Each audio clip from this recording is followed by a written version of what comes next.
So, you probably heard a lot of people say like Mahomes is cocky.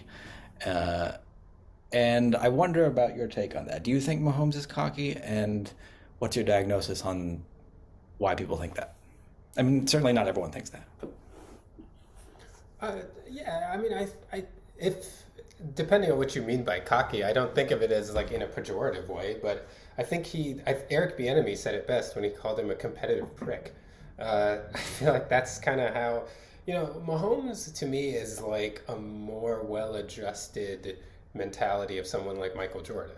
Like he is very competitive. He remembers things a lot, but he's able to kind of leave it to football and be outside in the rest of his life. It seems like he's actually able to be comfortable around his family and not be thinking about winning all the time and, say things, be a normal person in a press conference or, so he's managed to balance that really well of between the white lines being someone who's really motivated and obviously when he's training he's very motivated but he's got a little more balance in his life than sometimes we're used to seeing historically, at least from our descriptions of those hyper competitive athletes who, even the way that people describe Brady, right? Like he lived, ate, and breathed football to an extent that it was, I think if you met someone like these people in normal life, you would be like, I don't think you'd like them. So this kind of dovetails into another. I believe that sports is a great avenue for people that have this like crazy pathological personality where they're so driven to be competitive that actually if you knew these people just in regular life and they didn't have sports, you'd hate these people, right? They're so competitive. They just want to beat everybody and everything. Nothing matters except winning.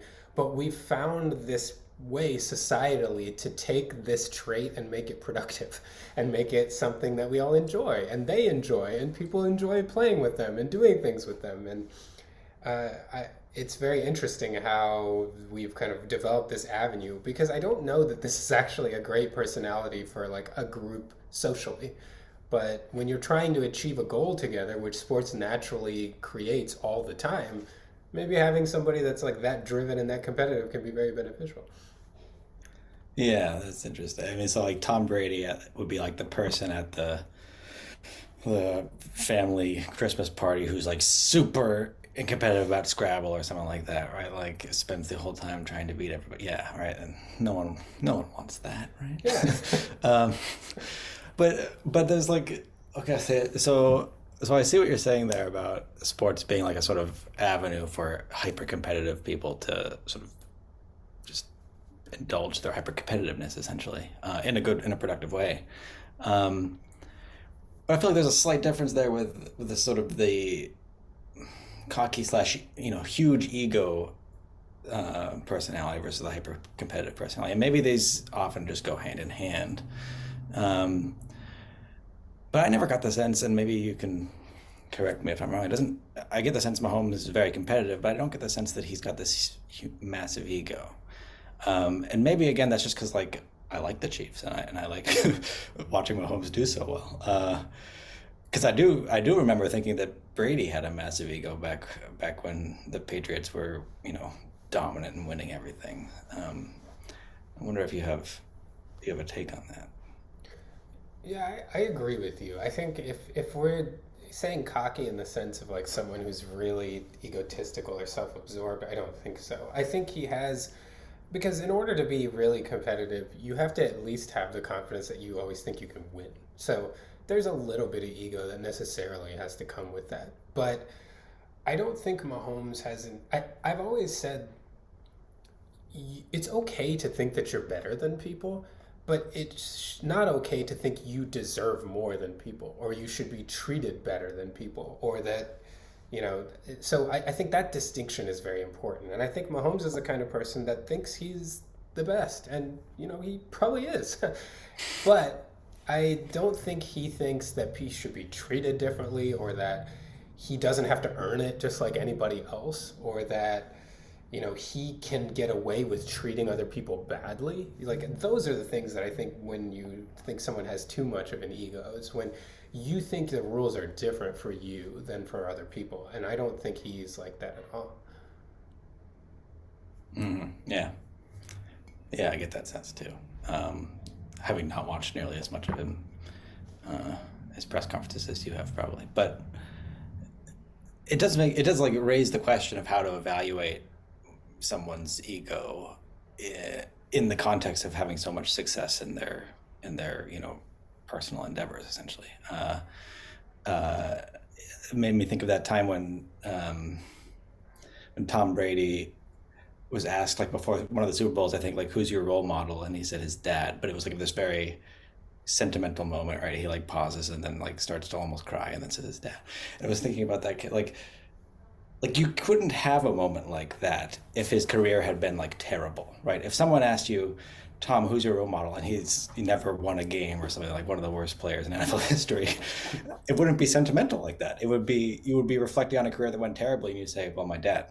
But it would not be, you wouldn't have this. So there's this sort of interesting feedback between like the kinds of situations that your competitiveness or whatever it is puts you in, and then the way we read your personality off of that. Um, I don't know exactly where that goes, but I always, it makes me wonder, should we be evaluating personalities in a vacuum, or do you have to evaluate a personality? Like, how do you evaluate someone's personality, or whether they're cocky or ego driven or whatever?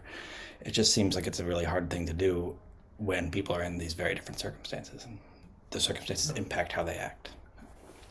No, that's absolutely true, and I think, yeah, you're right that it has to be very contextual necessarily as you laid out because of how different everybody's circumstances are, and I think that one way that I always like to fall back on is if you get testimonials of how they treat other people or how they, like, I remember Barry Bonds, rumor had it, used to have like a chair in the locker room that no one else was allowed to sit in except Barry Bonds, and it's just like, I like, that's where it's like, if you, especially people that you don't need anything from, if you treat those people badly, I feel like that's kind of indefensible. Like, I don't have a lot of black and white rules about what makes a good versus bad person, but I feel like if you treat people that can give you nothing badly, like, that's a pretty bad sign, right? Because that just means that the only time you treat people well is because they have value to you personally. That's when I think people get more egotistical. So, like Tom Brady, there would just be stories. I remember after the Bucks won the NFC Championship game, in the 2020, the COVID season, there was that story that everybody loved and I didn't like as much. That, like, there was a young Bucks player, I don't remember who it was, who was crying because he was going to the Super Bowl, and Tom Brady basically said something like, I believe there was an expletive that I won't say for YouTube on here, but it was basically like, "Why are you crying? We have a game to win." Like, and it's just like, I understand, like, and we kind of glorify that kind of thing, and this is where sports is like a place where that's productive. Look, he's motivating his player to do well in the Super Bowl, but it's also like that empathy's not there, right? That ability to, like, you can do both. These things aren't mutually exclusive. I hate the people that are like, you have to be a prick to be good at a sport. It's not true. We've seen so many good athletes that are nice people too. You can be your competitive prick in between the white lines like Mahomes is, and just be a nice person outside. I don't think it's that hard.